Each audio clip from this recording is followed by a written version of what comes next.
I can't believe I'm about to say this, but enough time has passed. 120 chapters and 4 million circulating copies later, Kagurabachi's anime has finally been announced. The anime announcement isn't all we've got though, because we also got confirmation of the studio, the staff, the release window, and even a flippin' teaser trailer that I'm gonna break down in just a second. And as if all of that isn't exciting enough, there was also a load of cool hidden details in the announcement that no one's really noticed yet, which pretty much confirm how many chapters Season 1 is going to cover. So, if you're a Kagurabachi fan and want to know what characters and events Season 1 will show, then make sure to stick around. And as always in these videos, I have included my live reaction to the trailer at the end of the video. Let's cut the chit chat though and just get straight into breaking down this teaser trailer because oh my god, bro, I can't believe this is finally happening. And yes, I am meant to be Samura. I'm not blind though, so like I couldn't cosplay that.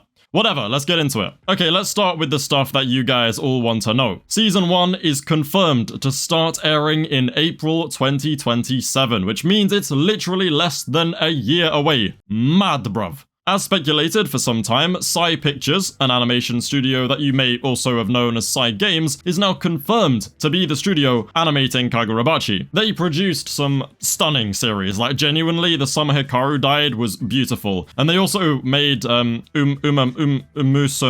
whatever, bro, that one horse girl racing anime, the movie, which looked amazing. But they are fundamentally a gacha game company, which means they have bucket loads of that gacha money to be throwing at this series. Not only that, but Tetsuya Takeuchi, the man who animated Rock Lee vs. Gaara in Naruto, is the director of this series. But more on that stuff later on. I can't read the script in these glasses, bro, I'm sorry. Samura can see again. Now for the really important part though, the very, very important part. How many episodes and how many chapters will the anime adapt? Well, I've collected some very strong evidence that suggests it will be a 20 plus episode season that ends exactly where majority of the fans want it to, the elevator doors closing at the end of chapter 60. They did not outright confirm this, but they did tease it very heavily in the announcement if you were paying attention. See, on stage, there were 7 banners showing a mashup of manga images on each of them, which is very cool in itself because, you know, 7 enchanted blades. But when I looked closer at the panels that these banners were displaying, I noticed that they show a variety of key moments spanning from chapter 1 to exactly chapter 60. But they show absolutely nothing past that, like nothing. In fact, the absolute latest panel that is shown in any of these banners is the elevator doors from chapter 60 on the top right of the second to last banner. Sure, it's not the exact same panel because that would be way too obvious, but it is definitely the elevator doors, and I don't see why they would feel any need at all to, you know, promote the image of these bland elevator doors unless they were trying to hint that that is where the season is going to end. I mean, look, this is them side by side, alright? It is obviously the same elevator. But we also see Soya's pliers, Kiora holding the Magatsumi, Hirohiko's paper cranes, Samura's feathers, Tobimune, and the locations of all the sword bearers. But again, there is absolutely nothing past chapter 60.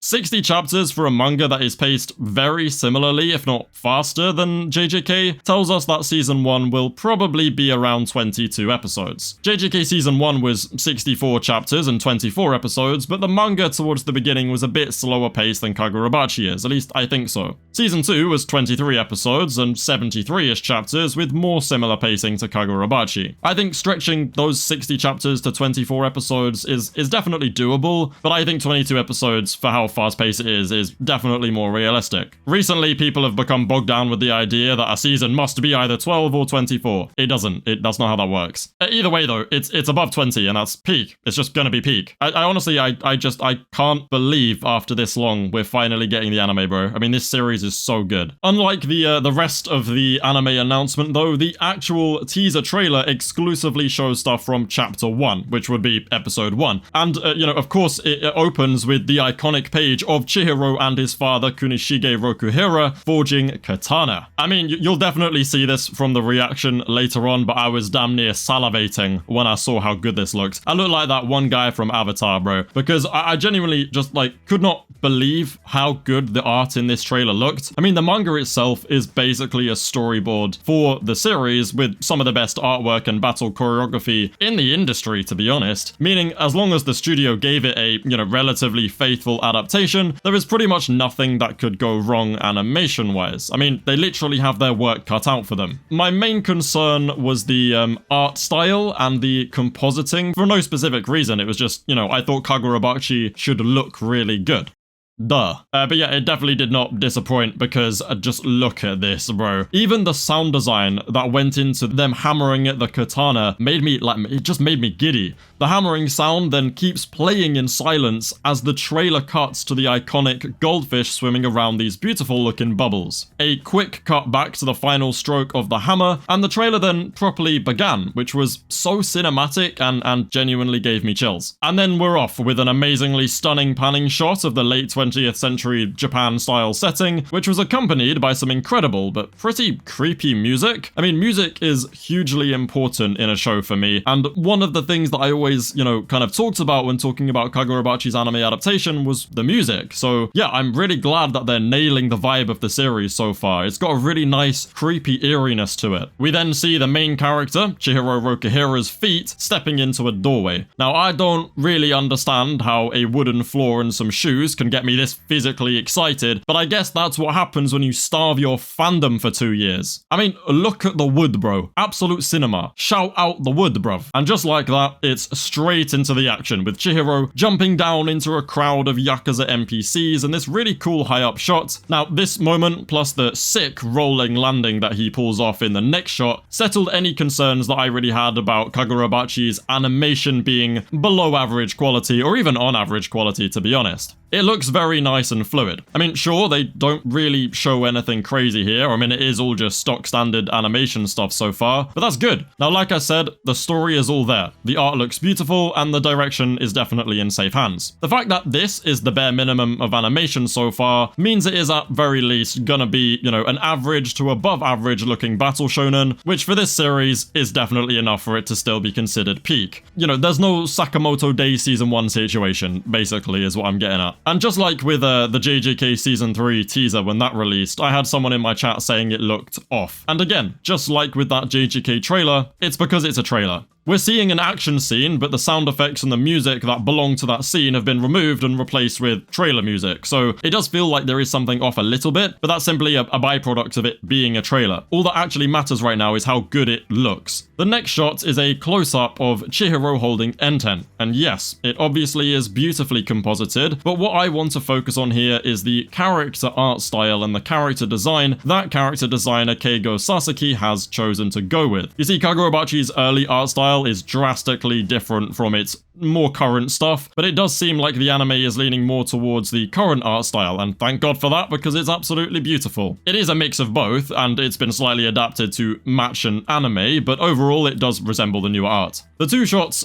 following this are when we finally see Chihiro draw Enten, with the cool, very cool ass water and like fish kind of effect. I don't know, what do you even call that? It's just, I'm calling it the fish effect, whatever. And it just flows out of the sheath. This close-up with the mix of black and red though. Holy peak, bro. I can't wait to see Nishiki in action. I'm really interested to see how they do that. And then the following scene is the one that I most want to focus on animation-wise. Again, it's nothing like ridiculous. It's a very unimportant fight where Chihiro cuts down some NPCs, but it tells us a lot about the character acting in the show. Chihiro's kick, followed by him swinging Enten overhead, looks really, really clean. I mean, hell, even the NPC falling into his NPC friends looks much higher quality than your average battle shonen in terms of character acting. You can really feel the weight behind everything in this moment, and again, this is only a very, minor section of the chapter, but also the manga in general. This whole teaser shows effectively nothing. Like, we see nothing in the grand scheme of Kagurabachi. There's no high-level fight that's even teased in this teaser. But if this is what a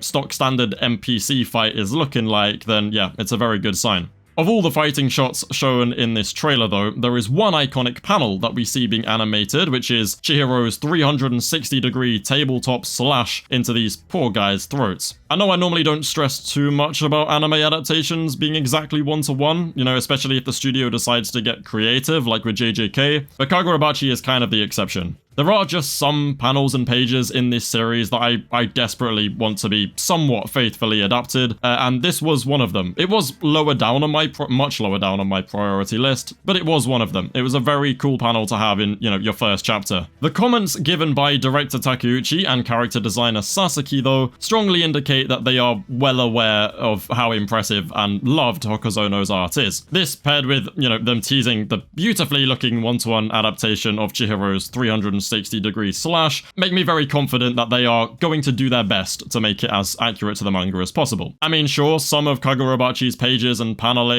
are just so ridiculous that anime won't be able to capture all the magic, but at the very least, they'll do what they can, and that's enough for me. After all, like, manga and anime are just two different mediums that are going to be, you know, presented in different ways, so not everything needs to match perfectly. The teaser then ends with another pretty faithfully adapted cut of Chihiro saying he will cut them all down, them being the Hishaku. I didn't mention this earlier as well, but I love the, like, murky green lighting they used for the inside shots of the warehouse here, especially because of how much it contrasts with the very bright and vibrant outside. Also, fun fact, but in the entire Kagurabachi announcement and teaser, Shiba is completely absent. Off screen, some would say. If you know, you know. Now, we don't yet, you know about the rest of the staff or even the rest of the voice actors, but we do know that Tohei Kimura is the voice of Chihiro Rokuhira, and he sounds dope. In fact, he actually helped make the announcement and was even brought to tears when expressing how grateful he was to voice Chihiro, because this is actually a massive breakout role for him. He's never really voiced any big anime characters before. I don't know, I just thought that was, like, really wholesome, and I like that they're going with a less known talent. Now to share some incredibly cool details and very cool news with you though. First of all, the first 20 minutes of episode 1 are going to be released this year, airing exclusively at specific anime events across the world, where the final one will be held in Japan and they will get the full uncut version of episode 1. Not only does that mean that episode 1 might end up being a 40-minute episode in total, because 20 minutes is normal anime episode length, but it also means that Shueisha is just pushing Kagurabachi like crazy, because what? Bro, the amount of global promotion for this series already is actually just next level. I mean, hell, they even changed to a fancy theater venue for the stream when they reached the Kagurabachi section. That is actually insane, bro. Like, we are genuinely about to witness something generational, and they know it. I'm gonna miss when we were just a nice little, you know, manga-only community. Here come the LARPers and all that stuff, but yeah, it's about time this series got the love and appreciation it deserves, and I'm really glad it looks as incredible as it does. That being said, I'm gonna wrap up my review here and just play the reaction segment to the trailer. Headphone warning, by the way, because, yeah, we scream a lot. First podcast. Live major announcements included never before seen footage from a certain hit series. Yes! Come on, do it. No way. Yes! Yes! Oh my god. Take a look at this video. Oh, come on. Do it. Yeah. It's so good.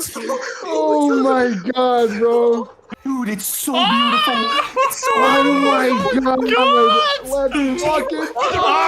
Let's fucking go. Let's fucking go. Oh my god. Oh my god. April 27! Beautiful. A year. Guys. Oh my god. Oh my god, bro. Wait, that's